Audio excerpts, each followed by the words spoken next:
dahil tayo ay may vlog today, samahan nyo akong mag-unbox! And here we go again. Mag-unbox tayo ng aking parcel. Wala na kayong makain, tapos nag-parcel ko pa. At anong piliin yan? Pipiliin ko pa rin siya. Wala ka magawa sa buhay kapag Ay! So, yeah? Okay. So, okay. Ito muna tayo sa first item ko na in-order. And, yeah. Actually, it's for me na kasi, kita niyo yan, sumpayan tayo. Curse yarn. So, yeah. Gusto ko sana siyang engagement tip, kaso,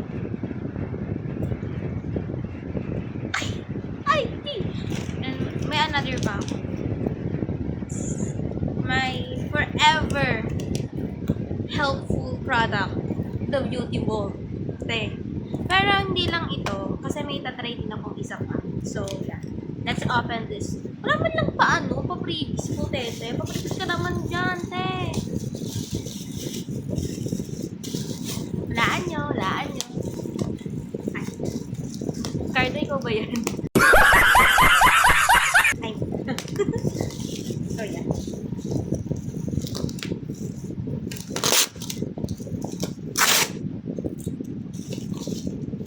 Ako lang ata yung mainit ng focus.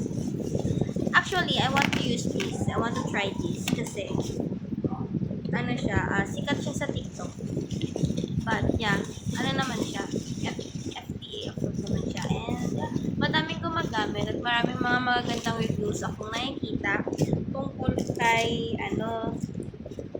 sa kanya. And I want to try this and ipapartner ko siya dito if you really have a good review. English yarn. Yan. Meron na naman akong packet. So yeah, this is if you know this kind of product,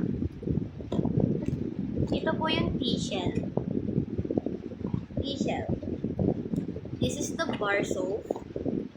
And this is the serum of T-shell. And may kasama na silang moisturizing serum.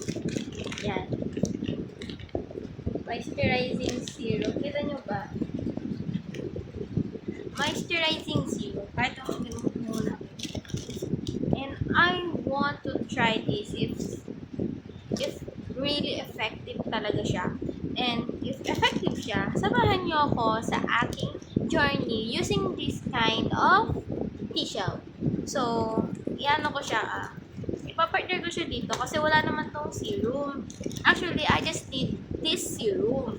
Pero dahil nakita ko nga, sobrang sobrang nagbabase seller. That's the reason why I buy this both. And, here it is. Pero samahan niyo ako. Habang meron naman akong panay-cutain tsaka may mga So, let's go! So, dahil dyan, oh my gosh, thank you for the good, for the good, sa mabait na rider, shout out sa rider ng Shopee. I'm so thankful si Kuya, sir, you're so kind. And yeah, tumawag siya sa akin and I actually declined it kasi akala ko kung sino nasanay kasi ako na nagte-text. Nag-iwan mo na ng text, then after that, nagko-call. Kaya sabi niya sa akin, wala daw messages sa app. That's the reason why hindi daw siya nakapag-message din. Kaya nag-call lang siya. And thank you, Kuya, for the kindness. Yeah, yun lang. Thank you, and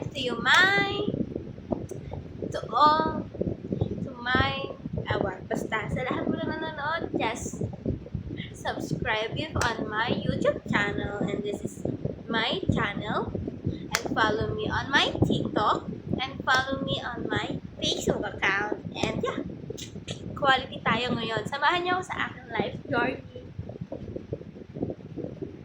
Bye-bye!